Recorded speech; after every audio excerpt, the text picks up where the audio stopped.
Hello everyone. It's James. I hope everyone's day is going well for them.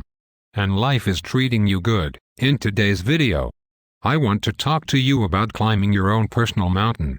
And why this is a very important thing to do in your life. First, let me explain how this fits in with what we talk about here. We talk a lot about narcissistic personality disorder and toxic people. We talk a lot about how to avoid such people and how to spot them right away. And also how to survive after having a toxic person affect your life greatly. We talk a lot about here regarding the injustices on how men are marginalized by today's society, and how men are shown as being disposable. And I try to help educate those out there regarding how men are being abused at an alarming rate and how this has helped lead to the decline of the family unit. I also address how women have been duped into this toxic way of life since birth, and how everything they have been taught by today's media will ultimately lead them to a broken life with a split-up family, which is the end goal of those that make such programming that you view on your television each and every day. But I also talk about trying to build a good life for yourself. I stress the importance of exercise, personal health, eating right, getting a good education, creating life opportunities for yourself, and always trying to put your best foot forward. Because in the end I never made this channel just to sit and complain. However, I made this channel to encourage you to think a lot deeper about your own life, for you to be armed with life information that will improve the quality of life you lead, and that it might inspire you to have the most positive happy life possible. And in turn that inspiration might inspire another, and another. Remember how I said in past videos, the problems and issues we talk about is like an onion with many layers. And to not get all mad and riled up on layer 3. Because it's quite possibly a 100 more layers to go before you get to the real truth. And all that anger will do is burn you and your life potential up. However, those that take the information on layer 1, 2 or 3, and use that information to dig deeper, and deeper, and deeper, and deeper, and sit back and think with each layer, how does this information I'm learning affect my life, not just for the negative, but also for the positive? How can this information help me effectively navigate through life and reach the goals I'm looking to obtain? And if you are living life without goals, you are merely existing, even if the goal is small to some.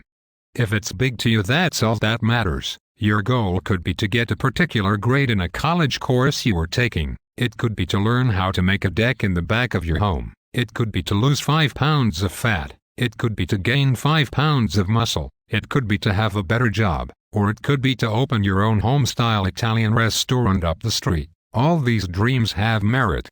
And the sad part is many beat themselves down so far in life they never end up realizing these dreams. And when we live in a world full of narcissists and toxic people, in all walks of life, and in every area where we are trying to obtain our goals, they might be a teacher in our school. They might be a loan officer at the bank we need to talk to when we are trying to get a business loan. They might be a family member putting doubt in our heads about ourselves and our ability to achieve. Our friends may poke fun at us for trying our best because they don't see our dream as clearly as we do. Because the truth is that no one will care about your dream as much as you will.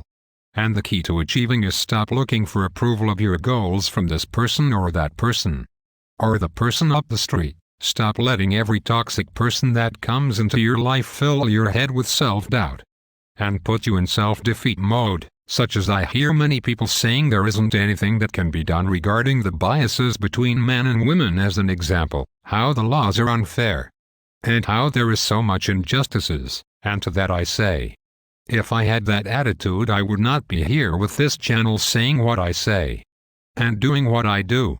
And if more people speak out in a positive, well thought out manner, putting the injustices on the table, and that inspires someone else to do the same, and so on and so forth, these injustices can one day be restored to balance and justice, and the only way to get there is stand up tall. Brush the dirt off of you where you fell down previously and try again. Try smarter. Try better. And don't give up. Don't give up no matter if it's trying to get a good grade in your science class this quarter. Don't give up if you are trying to build a successful business, and protect yourself all the way. Protect yourself against the naysayers, and protect yourself from those that want to latch onto you once you make it. Just to take from you what you have earned. Only to bring you back to square one. But fellas, let me tell you something. This is life, and anyone that says that life is easy is a liar, and because life can be so hard and harsh, people give up on their goals. They say to themselves, they aren't smart enough, they aren't rich enough, they aren't fast enough, they aren't strong enough, they weren't born during the right time of life, they had an awful childhood, and to that I say, you, I and many of us here maybe have had all or some of these things happen to us in our lives, but what can you do to dig deep within yourself to climb that mountain in front of you, the mountain that has your dreams on top of it, or are you going to let every narcissist and toxic person come along and take away your passion and love for life, and every naysayer that comes along that tells you science isn't for you? And don't you think you should change your field of study? So I ask you, are you taking your spare time to read science book after science book? To achieve the grade you want, are you trying to get to know some of the smarter people in class and see if you can study with them? Or are you too afraid to do so? And who will suffer from you being too afraid to talk to and get to know someone with whom you can study with? Have you dug deep enough? Have you exhausted all of your resources to get that good grade in class you desire? So what if your teacher doesn't like you? Are you going to waste your energy to try to get this person fired? Which likely won't happen. Or are you going to dig deep and do everything you can to get the grade you are looking for? And to learn something about your skill in the process. How deep have you dug to get to your goal? How much self-worth do you really have? Or are you going to fold under and convince yourself your goal isn't really meant for people like you? Because you never had good things happen in your life. And you are just prepared for defeat as opposed to success. You see, life is full of unfair obstacles. Obstacles that will suck the life out of you. And will trample on top of your lifeless body for good measure. But it's up to you to stand back up as many times as humanly possible. And look for a more positive, better solution to your life problem. And in order to find life happiness, the thing we have lost in the whole life struggle with dealing with toxic people. And that's the spirit and the will to thrive. Push forward. And succeed at high levels in life. So I ask you, how deep in your gut are you digging and what are you doing to be able to move forward? Better yourself in all areas. And fulfilling your goals and dreams.